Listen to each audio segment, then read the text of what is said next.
Donc je m'appelle Célestine, j'ai 22 ans, je viens de Bretagne et à bord, je suis élève officier au pont. J'ai fait une formation en Belgique de 4 ans et au sein de cette formation, on va faire 6 mois de stage. Et là, je finis mes temps, j'arrive à la fin de mon stage qui a duré 80 jours. Donc à bord, il y a sur 2 départements, il y a le département pont et machine. Donc moi, ma formation, c'était une formation monovalente où j'ai appris que la partie pont. Alors bonjour, donc moi c'est Titouan, j'ai 21 ans, je suis élève officier à bord du Marion Dufresne. Donc, je suis actuellement en formation à l'ENSM, c'est l'école maritime de la marine marchande en France. Et chaque année on doit réaliser des stages à bord des navires. Donc moi je suis dans une filière polyvalente, ce qui permet de passer de la machine au pont. Et là je vais entamer ma 3e année, donc je suis actuellement en mon 3e stage. Et en ce moment je suis l'élève en machine et j'aide les officiers dans leur travail. Donc en tant qu'élève, on est là pour assister les officiers et apprendre notre futur métier. On n'a pas de tâches très importantes, mais on a justement cette chance de pouvoir un peu toucher à tout. Une journée type, c'est le matin, je me réveille à 5h30 et je vais prendre le quart de 6h à 8h. J'ai toujours un lieutenant en backup si j'ai des questions. Mais voilà, c'est pour gagner en autonomie, apprendre le quart de navigation. Et ensuite, je continue la journée sur le pont, justement assister les officiers dans les jobs qu'ils ont. Et en fait, le chef de mon département, c'est le second capitaine qui lui distribue tous les jobs aux matelots au pont.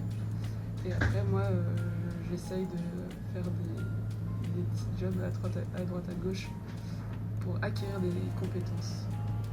Donc ça, c'est la matinée. Le midi, on déjeune avec les officiers, on a notre pause. Et ensuite, l'après-midi, je continue les travaux commencés le matin. Ou alors, s'il y a quelque chose en particulier, peut-être qu'il va y avoir un exercice. Dans ce cas-là, on prend part à l'exercice. Et après, je reprends de nouveau le quart de 17h à 19h. On mange dîner, on peut aller regarder un film, une série, se relaxer après dîner et après me coucher assez tôt pour être en forme le lendemain. Pour moi, une journée type, donc moi actuellement je suis élève à la machine. Donc une journée type, ça va être à peu près se lever vers 7h. Et tous les ouvriers et lieutenants machine ont ce qu'on appelle une ronde. Donc en fait, on a une plaquette avec des lignes et on vérifie que tout se passe bien, que les pressions, les températures sont bonnes au niveau de tout. Donc ça peut être le moteur principal ou les moteurs, les choses auxiliaires, donc la clim, le chauffe-eau, plein de trucs comme ça. Ensuite à 8h on a un petit meeting où là le second mécanicien va donner le travail à tous les ouvriers, ce qu'ils doivent faire dans leur journée. Et ensuite moi après en tant qu'élève je vais principalement suivre la 3e mécanicienne et elle me permet de montrer un peu ce qu'elle fait parce que c'est peut-être ce que je serai amené à faire plus tard. Parce que d'abord on commence 3e, ensuite on passe second et à la fin chef. Et donc je suis la 3e et donc ça peut aller de grosse maintenance parce qu'on a eu un problème sur le moteur, comme ça peut aller à des travaux de routine sur des petits ponts, des petites vannes. On a aussi un logiciel qui va permettre de savoir sur quelle machine il y a des maintenances à faire ou alors juste des checks que tout se passe bien. Donc régulièrement en fait tous les mois par exemple on va avoir sur les moteurs regarder, faire un test des pressions pour savoir si tout se passe bien. Et donc après, on a une pause le midi et on finit la journée à 18h.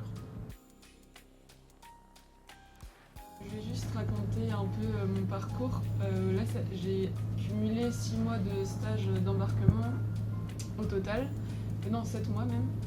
Et j'adore ce que je fais et je me sens complètement à ma place sur un bateau. Mais c'était pas ce qui m'était destiné. Enfin, en tout cas, j'étais pas du tout dans ce milieu-là. Je faisais du voilier avec mon père petite et j'aimais beaucoup être sur l'eau, sur un bateau. Mais je connaissais pas du tout la marine marchande, j'avais aucune culture de la marine marchande.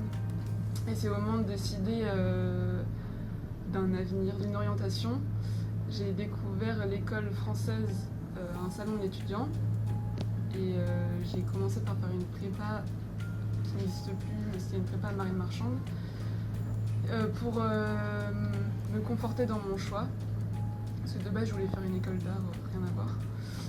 Et finalement, la sélection fait que je suis partie en Belgique dans l'école de marine marchande de Belgique. Et depuis que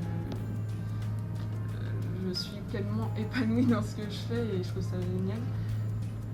Faut prendre en compte qu'on reste à bord pendant de longues périodes avec une certaine promiscuité avec les autres membres de l'équipage qu'on voit tous les jours, matin, midi, soir, et qu'on est amené à travailler avec. Et parfois, c'est pas forcément évident de s'entendre avec tout le monde, donc il faut être assez tolérant.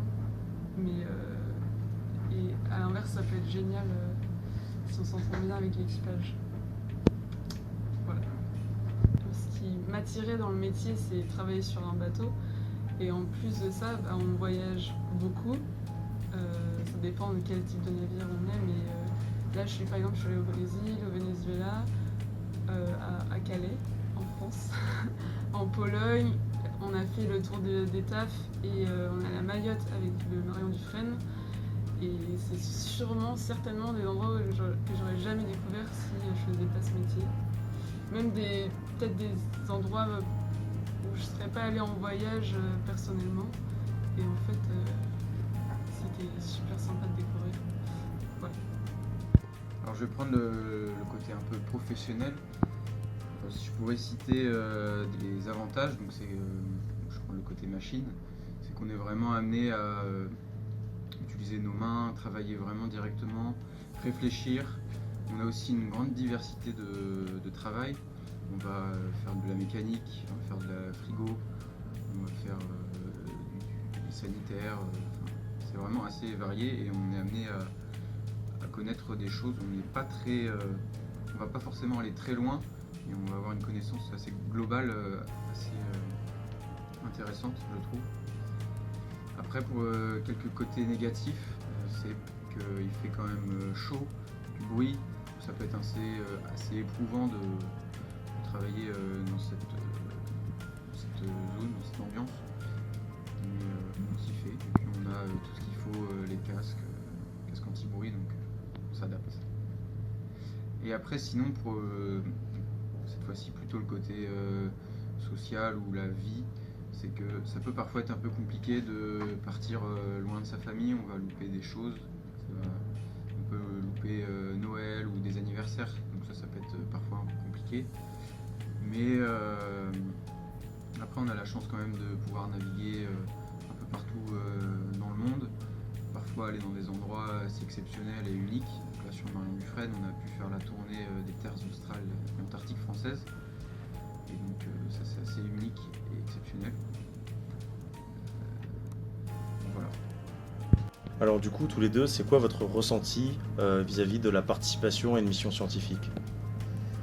Nous, en tant que marins, on est là au service des scientifiques pour qu'ils mènent à bien leur mission. Donc, pendant mon quart, par exemple, on m'envoyait des profils à suivre et après, je faisais en sorte que le navire soit sur la bonne trajectoire, à la bonne vitesse. Et je communiquais avec une personne au PC Science, je connais même pas son prénom, avec Alain. Et donc je lui disais, là, début de profil, et ainsi de suite. Et après on communiquait, s'il y avait souvent des stations, on devait s'arrêter à un point. Donc nous on va faire en sorte le navire il s'arrête pas tout seul sur un point, il y a une préparation.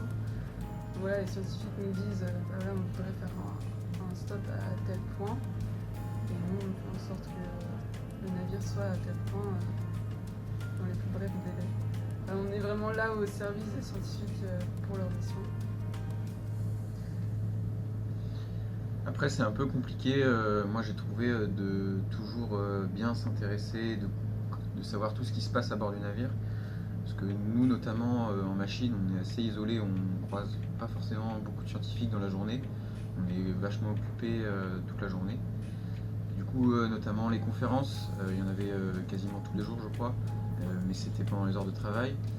Donc, c'est pareil, c'était pas possible d'y assister. Alors je sais que du coup maintenant elles sont disponibles sur le blog, et donc je pense que j'irai regarder ça quand j'aurai le temps plus tard chez moi. Mais c'était quand même vachement, enfin je trouve ça vachement bien de pouvoir participer à ce genre de mission scientifique. Ça permet peut-être un peu de se sentir utile, notamment pour Mayotte, connaître un peu les dangers ou les risques qu'il peut y avoir pour cette île. Ouais, ça nous permet de voir autre chose aussi, en plus de la navigation, pour moi, découvrir tout un autre univers, et ça c'était hyper enrichissant. Moi la situation de Mayotte, je la connaissais de loin, donc là j'ai pu en apprendre davantage. Et tous les instruments aussi scientifiques, ça nous sort un peu de notre monde de marin. Ouais, c'est des missions qui restent assez exceptionnelles. On a quand même des appareils de mesure vachement complexes. On ne comprend pas tout, mais c'est vachement intéressant d'écouter, de discuter avec les scientifiques pour savoir comment ça marche. Et donc, très intéressant.